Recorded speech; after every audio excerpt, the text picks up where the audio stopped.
kasi makakakain na tayo. Sa likod mo ba yan? Nakabawi ba?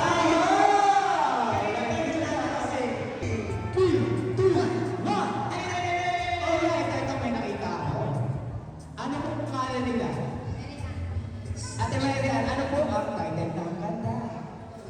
Top of the world! Top of the world is correct! Okay. Picture taking po. Ayan, tapos na ba? Last na. Ano mo ang title ng kanta? Stand up, please. Wow, grabe naman outfit niya. Blue na blue! Kung ikaw naka-black ako naka-play, ngayon naka-blue. Grabe. Ay, wait lang po, ano po. Grabe pumunta natin dito. No? Napakaganda ng ating event. Ngayon, tatanungin ko natin si Carlo kung